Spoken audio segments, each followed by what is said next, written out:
PEM actually gets to the root of one of the major dimensions of autism in terms of difficulty with emotions.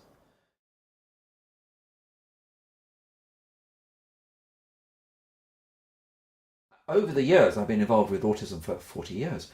Certain crazes have come and gone. I don't see this as a craze. It's not promising to cure. It is promising to understand and help that person. It's based on logic.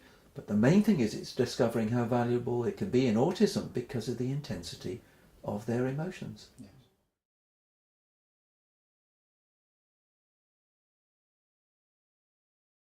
I thoroughly enjoyed that workshop. I had no idea what it was going to be.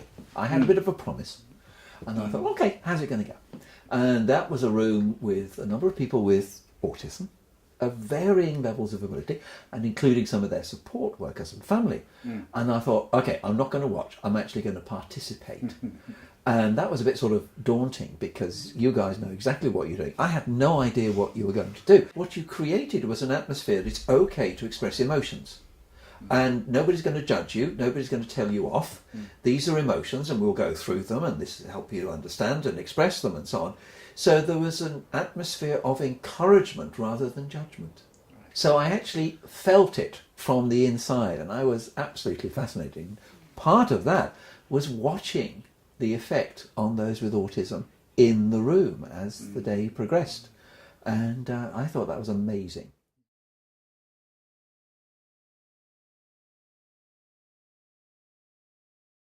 One of the things that I really appreciated was how you did it.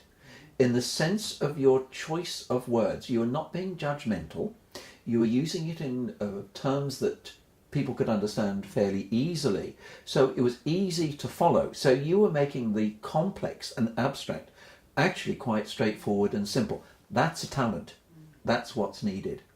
So that's one of the major components, I think. When you come from the biological point of view, from the organic point of view, and the human being, there is no judgment. How can there be actually judgment? Yes. And, yeah. But the problem is, there has been for people with autism. Absolutely. Because you're getting suspended, you're upsetting mum and dad, you're no Minecraft for a week. As far as they're concerned, they're getting judgment, so they're really finding this is something that's a part of me. I can't control it, but I get into trouble for it. And then here's somebody coming along in a calm, clear way, exploring what sometimes nobody else has ever done, but is needed.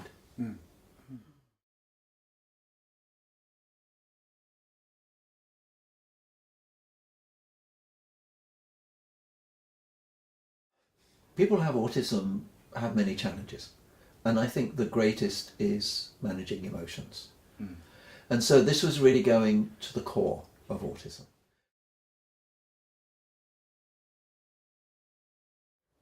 Anyone who loves or supports someone with autism will benefit from this. This is emotion management for everyone. It's not just a person with autism. It's a dialogue between that person and those around them. That's parents, teachers, etc., and grandma. And if they can use the techniques and the strategies, then it's mutually beneficial. So all those who are involved with the person need to know it's not one person will solve this for you. It needs to be applied consistently and understood. It means that it's got to be woven into that person's daily life in many ways. And it means that people then have a plan rather than fear, what do I do? Because he's going to emotionally explode.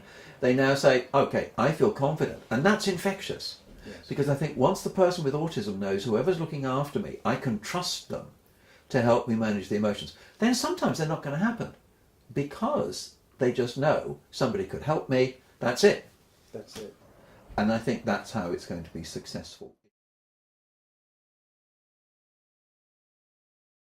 I think what is needed is for people to learn the techniques and then apply them to individuals. My own view is that any psychologist working in autism needs to be trained. It's up to them what strategies they're going to use, but I think you need to know.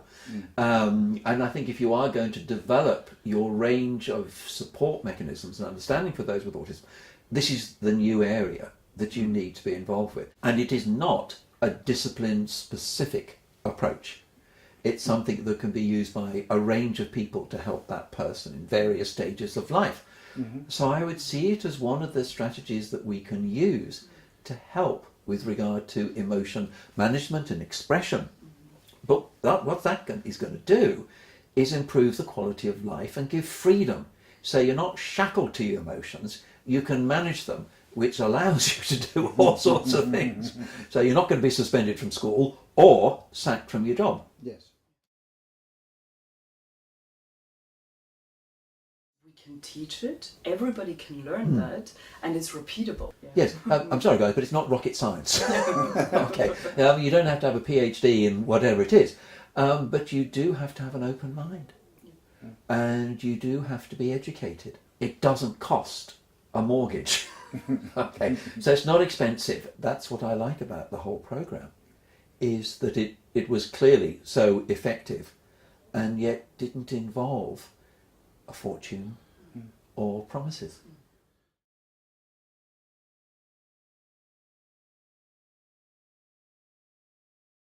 A few weeks ago, I had the opportunity to meet Aaron Wahl, who has autism and had a tough life, and then came across PEM, and it's transformed him. And it was fascinating listening to his accolades towards PEM, of how it had changed him.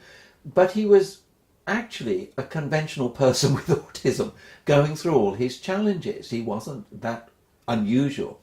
However, the transformation, because I could imagine what he was like a few years ago, to the person I saw was quite remarkable. And he is living testimony to the value of PEM and autism. And I can understand why he wants to take it to as many people as possible, because his view, it helped me, it will help others, and I say he's absolutely right. But I am very keen, and I'm seriously very keen on PEM. I seriously am, because I think that this will bring into autism something that's going to change lives. I think it will also potentially save lives.